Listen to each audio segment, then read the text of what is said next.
pagod ka na ba? Marami ka na bang mga tanong sa isip mo? Masosolve ang problema mo ngayon? Pagkatapos, tila meron na naman panibago. Parang walang kapayapaan. Parang walang peace. Parang wala yung hinahanap mong maging dapat ganon. Pero may sinabi ang Panginoong Hesus sa Biblia, "My peace I give unto you, not as the world gives." O yun, pasok tayo ngayon dito. Gusto ko pong malaman, ano po bang nasa isip nyo when you say peace? Kasi sabi nga ng Panginoong Hesukristo, the Lord Jesus told us dito po sa verse na, not as the world gives. Okay? I give you my peace. My peace I leave unto you. So, meron pong kapayapaan ang mahal na Panginoong Hesukristo na hindi yan yung peace na hinahanap ng mga tao. Okay, merong peace pero pansamantala lang kung ang peace na yan ay hindi nakaangkla doon sa iniaalok ng mahal na Panginoong Hesukristo sa atin. So I hope ito po ay nagkakaroon na po ng linaw sa atin. Kasi po ako po, yan po ang tanong ko ngayon. Then na-realize ko, sandali lang, yung peace na aking hinahanap pala, ito yung peace na paraan ng mundo, ng daigdig.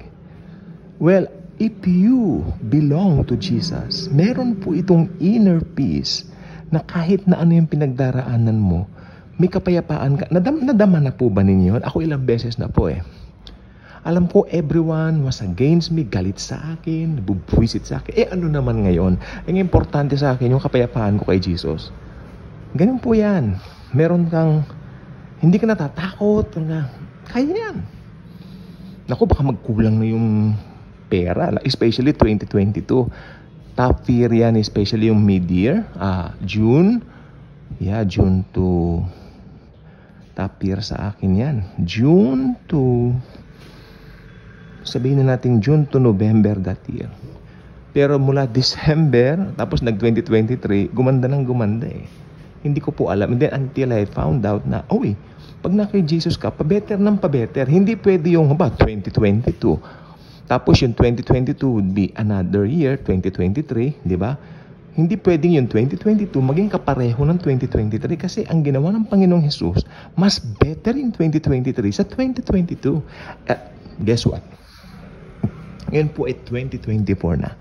Ang 2024 ay mas better sa 2022 at sa 2023. Nararanasan ko po yan. Although may mga troubles, hindi naman po troubles. Masyadong top yung word na troubles. Sabihin na natin, mayroong mga... Ayoko lang sabihin pagsubok, walang pagsubok sa Kristiyano. Okay, paano ko ba sasabihin? Meron mga pinagdaraanan. Okay, pinaka-safe talaga yung salitang yan eh. Pinagdaraanan. Buti na invento natin yung salitang yan.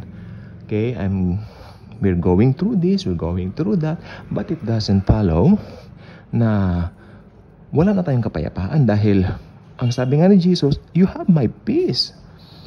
Just activate it, speak it. You know what? Ang mouth natin ang baka makapangyarihan yan. Pag in-speak mo, mangyayari. Okay? Ang tawag po doon, word of faith. Marami pong tumututol at tumutuligsa sa word of faith. Sabi nila, hala kayo, ba't ganun-ganun? Wag natin silang pansinin. Ako hindi ko pinapansin ng mga ganyan kasi naranasan ko po talaga. Out of nothing, mag-declare ka. Tingnan mo ang Diyos, nag-declare siya, let there be light. Meron po tayong kalikasan na ng Diyos eh, di ba? Tinanggap natin si Jesus. I'm not saying we're God, but of course, in-impart niya sa atin doon yung power sa atin. Gusto ni Jesus, i-declare natin. Kung may sakit ka, i-declare mo. Ako, may sakit po ako nung January. Buong month ng January, ang sama ng pakiramdam ko. Talagang yung ubo ko matindi. Pero declare. Okay, nag-declare ako nung araw na yun, and then tomorrow, meron pa rin. Keep on declaring hanggang lumabas na yung, or should I say, hanggang mawala na yung symptoms. Ngayon, wala na po yung symptoms. Kung papansinin niyo yung mga vlog ko nung January, ang pangit-pangit ng boses ko, pero despite of that, I would like to continue to share Jesus, His love, His grace. Okay, so, kung tingin mo, feeling mo parang mabigat, si Jesus ang ating kagaanan. And again, tignan mo, i-check mo mabuti. Baka naman yung peace na hinahanap mo ay yung peace na tulad ng hinahanap ko na peace ng mundo. Hindi po eh. Kasi yan ay temporal peace, pero yung peace I live with you, ni Jesus. May peace I give unto you, not as the world gives. Again, not as the world gives. Ibig sabihin, may binibigay din na peace ang mundo. Pero ang peace na binibigay ng mundo ay fake na peace. Pekeng kapayapaan. Sapagkat ang tunay na kapayapaan, kay Kristo lamang makakamtan. Kaya kung hindi ka pa subscriber sa channel na ito, I invite you to do so. Click the notification bell, share this video, share the wonderful love of the Savior, the God of gods, the God of glory, the God of the Milky Way, the God of the universe, the God of the galaxy, the Lord Jesus Christ. Thank you. And as always and forever, Jesus truly loves us all.